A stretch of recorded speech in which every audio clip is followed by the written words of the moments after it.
So, ang ginawa namin, in-institutionalize namin. Ibig sabihin, gumawa kami ng isang center at isang team ng mga tao na yun lang yung gagawin nila.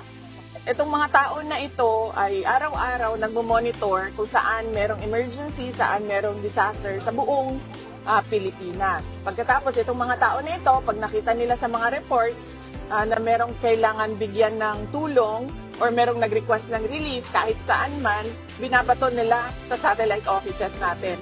Naka-preposition lahat doon ang tulong sa satellite offices, and then yung satellite offices, meron silang assigned din ng mga tao for disaster response.